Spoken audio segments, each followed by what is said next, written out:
이 새벽 예배 자리로 나오신 모든 성도님들을 주님의 이름으로 환영하며 축복합니다. 다 함께 사도신경 낭독하심으로 신앙 고백 드리겠습니다. 전능하사 천지를 만드신 하나님 아버지를 내가 믿사오며 그 외아들 우리 주 예수 그리스도를 믿사오니 이는 성령으로 잉태하사 동정녀 마리아에게 나시고 본디오 빌라도에게 고난을 받으사 십자가에 못 박혀 죽으시고 장사한 지 사흘 만에 죽은 자 가운데서 다시 살아나시며 하늘에 오르사 전능하신 하나님 우편에 앉아 계시다가 저리로서 산 자와 죽은 자를 심판하러 오시리라.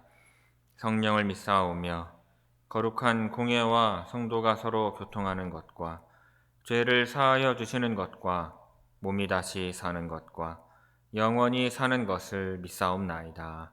아멘. 다 함께 찬송가 595장 나 맡은 본분은 찬송하시겠습니다.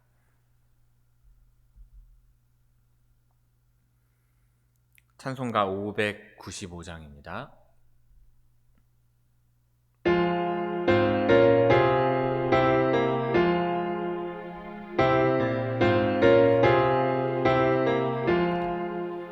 나 맡은 본분은 그들을 높이고 는 영원 구원 얻도록 잘 인도함이라. 부르심 받들어 내 형제 섬기며 그들의 뜻을 따라서 내 정성 다하리. 주 앞에 모든 일 사랑케 하시고 이후에 주님 배울 때 상 받게 하소서. 나 항상 깨어서 늘 기도드리며 내 믿음 변치 않도록 날 도와주소서.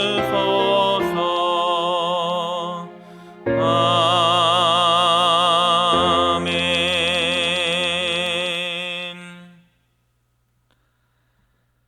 오늘 새벽 우리에게 주시는 하나님의 말씀은 사무엘상 10장 17절에서 27절의 말씀입니다. 구약성경 사무엘상 10장 17절에서 27절까지 제가 봉독하겠습니다. 사무엘이 백성을 미스바로 불러 여호와 앞에 모으고 이스라엘 자손에게 이르되 이스라엘 하나님 여호와께서 이같이 말씀하시기를 내가 이스라엘을 애굽에서 인도하여 내고 너희를 애굽인의 손과 너희를 압제하는 모든 나라의 손에서 건져내었느니라 하셨거늘 너희는 너희를 모든 재난과 고통 중에서 친히 구원하여 내신 너희의 하나님을 오늘 버리고 이르기를 우리 위에 왕을 세우라 하는도다. 그런즉 이제 너희의 지파대로 1000명씩 여호와 앞에 나아오라 하고 사무엘이 이에 이스라엘 모든 지파를 가까이 오게 하였더니 베냐민 지파가 뽑혔고 베냐민 지파를 그들의 가족별로 가까이 오게 하였더니 마드리의 가족이 뽑혔고 그 중에서 기스의 아들 사울이 뽑혔으나 그를 찾아도 찾지 못한지라. 그러므로 그들이 또 여호와께 묻되 그 사람이 여기 왔나이까? 여호와께서 대답하시되 그가 짐 보따리들 사이에 숨었느니라 하셨더라. 그들이 달려가서 거기서 그를 데려오매 그가 백성 중에 서니 다른 사람보다 어깨 위만큼 컸더라. 사무엘이 모든 백성에게 이르되 너희는 여호와께서 택하신 자를 보느냐? 모든 백성 중에 짝할 리가 없느니라 하니 모든 백성이 왕의 만세를 외쳐 부르니라. 사무엘이 나라의 제도를 백성에게 말하고 책에 기록하여 여호와 앞에 두고 모든 백성을 각기 집으로 보내매 사울도 기브와 자기 집으로 갈 때에 마음이 하나님께 감동된 유력한 자들과 함께 갔느니라. 어떤 불량배는 이르되 이 사람이 어떻게 우리를 구원하겠느냐 하고 멸시하며 예물을 바치지 아니하였으나 그는 잠잠하였더라. 아멘. 이 새벽 말씀을 통해 주시는 은혜가 충만하게 임하기를 바랍니다. 자, 오늘 본문은 사울이 백성들에 의하여 왕으로 선출되는 과정을 보여주고 있습니다. 사무엘은 백성들을 미스바로 불러서 제비 뽑기로 왕을 선출을 했습니다. 사람들이 사울을 찾았는데 사울은 진보다리 사이에 숨어 있었죠. 그런 사울을 사람들이 데려오자 사무엘은 사울이 이스라엘 백성 가운데 가장 뛰어나다고 소리쳤고 사람들은 사울 왕의 만세를 외쳤습니다. 하지만 사울에게 예물을 드리지 않는 자들도 있었던 것입니다. 먼저 17절에서 19절은 왕을 선출한다고 선언하는 내용입니다. 사무엘은 이스라엘 백성들을 망대라고 하는 뜻을 가진 미스바로 불러 모았습니다. 기름 부음을 통해 하나님의 선택을 받은 사울을 왕으로 세우는 정치적인 절차가 필요했기 때문입니다. 미스바는 베냐민 땅의 북서쪽 경계선에 해당하는데 여기서 민족적인 대규모의 집회가 자주 열렸습니다. 사무엘은 여호와께서 이같이 말씀하셨다 하며 하나님의 말씀을 선포합니다.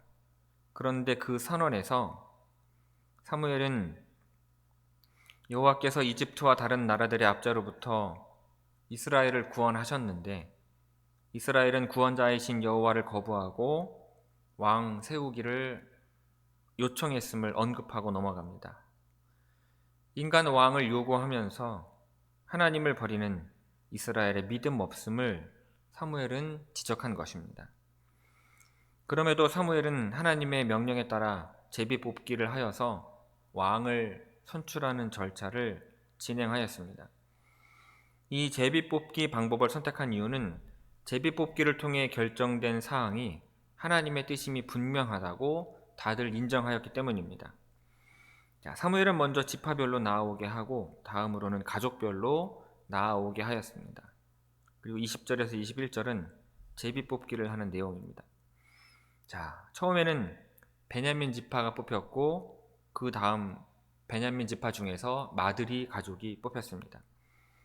여기서 가족은 대가족을 의미하는 말이고요. 개역 한글에서는 흔히 족속이라고 번역이 되었습니다. 그런데 마드리라고 하는 이름은요, 성경에서 여기에만 나옵니다. 그리고 마드리 가족 중에서 기스의 아들 사울이 뽑히게 됩니다. 그런데 사울이 보이지가 않는 것입니다.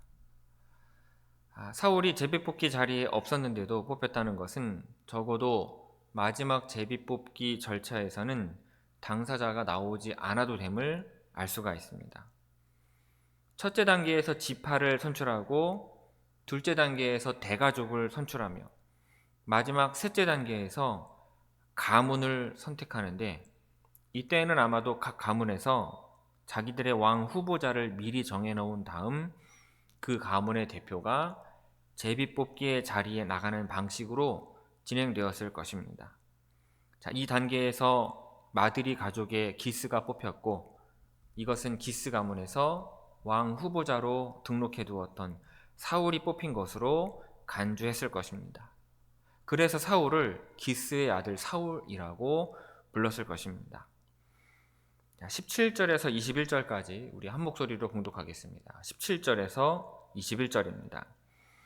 사무엘이 백성을 미스바로 불러 여호와 앞에 모으고 이스라엘 자손에게 이르되 이스라엘 하나님 여호와께서 이같이 말씀하시기를 내가 이스라엘을 애굽에서 인도하여 내고 너희를 애굽인의 손과 너희를 납치하는 모든 나라의 손에서 건져내었느니라 하셨거늘 너희는 너희를 모든 재난과 고통 중에서 친히 구원하여 내신 너희 하나님을 오늘 버리고 이르기를 우리 위에 왕을 세우라 하는도다. 그런즉 이제 너희의 지파대로 1000명씩 여호와 앞에 나아오라 하고 사무엘이 이에 이스라엘 모든 지파를 가까이 오게 하였더니 베냐민 지파가 뽑혔고 베냐민 지파를 그들의 가족별로 가까이 오게 하였더니 마드리의 가족이 뽑혔고 그 중에서 기스의 아들 사울이 뽑혔으나 그를 찾아도 찾지 못한지라. 아멘. 22절 23절은 사울이 진보다리 사이에 숨어있는 내용입니다. 사울이 철저하게 자신을 숨겼으므로 사람들은 여호와께 물어서 그가 진보다리에 숨은 것을 알게 됩니다. 사울은 겸손하게 자신을 드러내지 않으려는 마음으로 자신을 숨겼을 거예요. 그런데 이러한 사울의 행동이 오히려 그 자신을 더 돋보이게 한 것입니다. 의도하지 않았지만 극적인 등장 순간을 연출하게 된 것입니다. 백성들이 달려가서 사울을 데려오니 키가 커서 다른 사람들은 그의 어깨만큼 그의 어깨 아래에 있었습니다. 그런데 키에 대해서 강조하는 것은 단순히 외모에 대해서 묘사를 하는 것이 아니라 그가 무기들을 무장을 하고 전쟁을 수행하는 데 있어서 능력 있는 사람인 것을 알리면서 동시에 왕으로서 적합함을 보여주기 위한 것입니다. 그리고 이어서 24절에서는 즉위식을 합니다. 사무엘이 사울에 관하여 두 가지를 선포하는데, 첫째로 여호와께서 그를 선택하셨다는 것입니다. 모세가 가르친 왕의 규례에는 왕을 선택하는 조건이 나오는데, 왕은 형제 가운데 여호와께서 선택하신 자여야 한다는 것입니다. 사무엘은 사울이 그 조건을 충족하였으므로 왕으로서 합당하다고 선언을 합니다. 여호와께서 선택하신 왕은 여호와께서 버리지 않는 한 사람들에 의해서 버림받을 수는 없는 것입니다. 둘째로 모든 백성 중에서 최고의 인물이라고 선언을 하였습니다. 사무엘은 사울을 만나는 순간부터 그를 좋아했었죠. 첫 만남의 때 사무엘은 하나님의 직접적인 소개를 통해서 사울을 만났습니다. 그 후에 사무엘은 사울을 상석에 모시고 가장 좋은 부위의 고기로 정성껏 대접하였고 밤새워 대화하면서 의견을 나누었습니다. 그리고 길갈에서 다시 만나는 등 최선을 다해 도울 것을 약속하였어요. 본문에서도 사무엘은 사울이 최고라고 소리치면서 그에 대한 확고한 지지를 보여주었습니다. 그러자 모든 백성들이 왕의 만세를 외칩니다. 하나님께서 선택하신 자를 사무엘이 왕으로 추대하였고 백성들은 환호함으로써 자기들의 왕으로 받아들였습니다.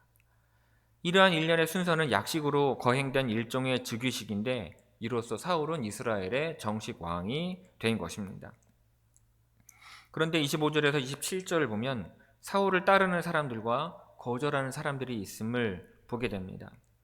사무엘이 나라의 제도를 백성들에게 말하는데 아마도 신명기 17장에 나오는 왕의 규례에 근거한 것으로 왕과 백성이 지켜야 할 실제적인 지침을 가르친 것으로 보입니다. 그리고 사무엘은 자신이 가르친 내용을 책에 기록하였고 그것을 여호와 앞에 두었어요.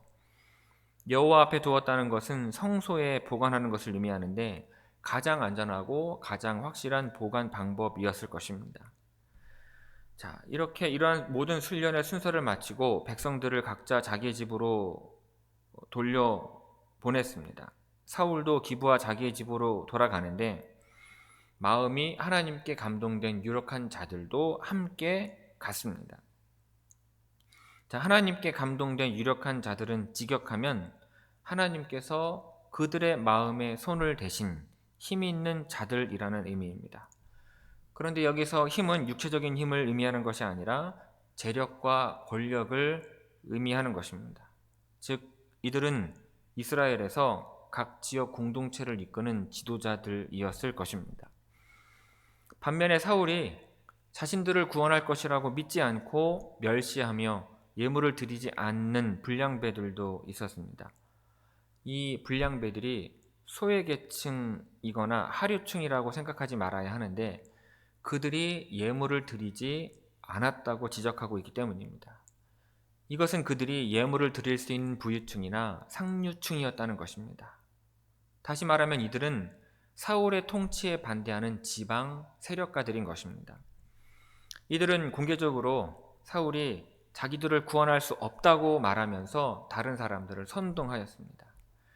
그러나 사울은 여기에 반응하지 않고 가만히 있었지요. 잠잠하였습니다.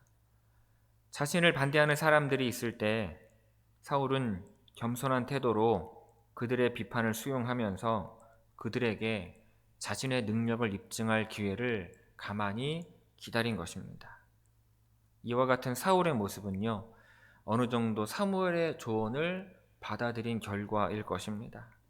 사무엘은 사울에게 기름을 부은 후 길갈에서 다시 만나기로 약속하면서 그때 사울이 행할 것을 가르치겠다고 말하였기 때문입니다. 그러니 그 전까지는 잠잠하면서 기다린 것이죠. 자, 22절에서 27절까지 우리 함께 읽겠습니다. 22절에서 27절입니다. 그러므로 그들이 또 여호와께 묻되 그 사람이 여기 왔나이까? 여호와께서 대답하시되 그가 짐 보따리들 사이에 숨었느니라 하셨더라. 그들이 달려가서 거기서 그를 데려오매 그가 백성 중에 서니 다른 사람보다 어깨 위만큼 컸더라. 사무엘이 모든 백성에게 이르되 너희는 여호와께서 택하신 자를 보느냐? 모든 백성 중에 짝할 리가 없느니라 하니 모든 백성이 왕의 만세를 외쳐 부르니라. 사무엘이 나라의 제도를 백성에게 말하고 책에 기록하여 여호와 앞에 두고 모든 백성을 각기 집으로 보내매 사울도 기브아 자기 집으로 갈 때에 마음이 하나님께 감동된 유력한 자들과 함께 갔느니라. 어떤 불량배는 이르되 이 사람이 어떻게 우리를 구원하겠느냐 하고 멸시하며 예물을 바치지 아니하였으나 그는 잠잠하였더라. 아멘. 성도 여러분, 사무엘은 가장 먼저 미스바에 모인 백성들에게 하나님께서 애굽에서 인도하여 그들을 압제하는 모든 나라의 손으로부터 구원하셨음을 상기시켰습니다. 모든 재난과 고통에서 구원하신 분이 이스라엘의 하나님이심을 다시 가르친 것입니다. 그런데 이는 여호와를 버리고 눈에 보이는 모든 나라와 같이 왕을 요구하는 것이 얼마나 악한 요구인지를 깨우쳐 주기 위함인 것입니다. 그러므로 여러분, 첫째로 내가 바라고 원하고 구하는 것이 하나님을 어떻게 대접하고 대우하는 행동인지를 늘 곰곰이 생각하고 살피면서 바라고 원하고 구하시기를 바랍니다. 이어 사무엘은 백성들이 보는 앞에서 제비를 뽑아 누가 하나님이 세우시는 왕인지를 보게 하였습니다. 맨 먼저 12지파 가운데 베냐민 지파가 뽑혔고 그 중에서도 가장 미약한 기스의 아들 사울이 뽑혔습니다. 하지만 이미 자신이 뽑힐 줄 알고 진보다리 사이에 숨어있던 그를 아무도 찾지 못하였습니다. 하지만 하나님께서 찾아 알려주시죠. 외적으로 백성들이 흠모할 만한 출중한 외모를 지녔지만 사울은 스스로 왕이 되려는 마음이 추호도 없었습니다. 인간적인 자격 때문이 아니라 하나님의 선택 때문에 사울은 왕이 된 것입니다. 그러므로 둘째로 사람이 찾는 곳에서는 숨고 하나님께 선택되어 세움을 입는 왕같은 제사장들이 다 되시기를 바랍니다. 사무엘이 사울을 여호와께서 택하신 자로 소개하자 백성들이 왕의 만세를 외치며 그를 인정하고 그가 고향으로 갈 때에는 유력한 자들이 사울을 따르기도 하였습니다. 하지만 이 사람이 어떻게 우리를 구원하겠느냐고 말하면서 멸시하고 그에게 예물 바치기를 거부한 자들도 있었습니다. 이들이 바라는 것은 하나님이 왕 되시는 하나님의 나라가 아니라 모든 나라와 같이 강하게 만들어줄 인간 왕이었기 때문에 성에 앉혔던 것입니다. 하지만 성도는 리더가 하나님이 함께 하시는 리더인지가 그 나라의 운명을 좌우한다고 믿어야 할 것입니다. 사울은 이러한 반대에도 불구하고 인간적으로 대응하지 않고 잠잠하며 침묵합니다. 그도 자신이 이스라엘을 구원할 능력이 없음을 인정했기 때문입니다. 그런데 아이러니하게도 셋째로 그것이 왕의 가장 중요한 자격 조건인 것입니다. 성도 여러분, 내가 구하는 것이 하나님의 뜻에 합당한지를 먼저 살피시기를 바랍니다. 그리고 사람보다는 하나님께 선택되는 여러분들이 되시기를 바랍니다. 그리고 늘 겸손을 고백하는 여러분들이 되시기를 바랍니다. 그리하여 하나님께서 우리를 통해 그 뜻을 이루어가는 역사가 우리의 모든 삶의 처소 가운데 이루어지기를 이 시간 주님의 이름으로 축원합니다. 기도하겠습니다. 아버지 하나님, 사울을 택하여 왕으로 세우시는 하나님의 인도하심을 봅니다. 사울은 왕이 되고자 할 마음이 없고 자신의 자격이 부족함을 알았으나 전적인 하나님의 은혜와 인도하심으로 왕으로 택함받아 세움받았으니 하나님이 능력을 주시고 하나님이 인도하시고 하나님이 책임지셔서 사울을 통하여 이스라엘 백성들을 하나님 나라로 세워주실 줄로 믿습니다. 오늘도 하나님 앞에 겸손함으로 우리의 자격 없음과 능력 없음을 고백하며 나온 모든 성도들에게 하나님께서 능력 허락하시고 지혜와 인도하심 허락하심으로 능력 없고 자격 없음을 고백하는 주의 성도들을 통하여 하나님의 뜻이 이루어지게 하시고 하나님의 나라가 세워가게 하여 주옵소서. 그리하여 우리의 가정과 일터와 교회가 하나님의 뜻대로 세워지는 초서여 하나님의 나라처럼 변화되는 놀라운 역사가 있게 하옵시고 오늘도 이 땅이 하나님의 나라요 하나님의 초서로 변화되는 놀라운 역사가 일어나게 하여 주옵소서. 그와 같은 하나님의 귀한 역사와 능력의 도구로 통로로 사용되는 주의 백성들이 다 되게 하실 줄 믿사옵고 이 모든 말씀 우리 주 예수 그리스도의 이름으로 간절히 간구하며 기도 올리옵나이다. 아멘. 하늘에 계신 우리 아버지여, 이름이 거룩히 여김을 받으시오며 나라가 임하시오며 뜻이 하늘에서 이루어진 것 같이 땅에서도 이루어지이다. 오늘 우리에게 일용할 양식을 주시옵고 우리가 우리에게 죄 지은 자를 사하여 준 것 같이 우리 죄를 사하여 주시옵고 우리를 시험에 들게 하지 마시옵고 다만 악에서 구하시옵소서. 나라와 권세와 영광이 아버지께 영원히 있사옵나이다. 아멘.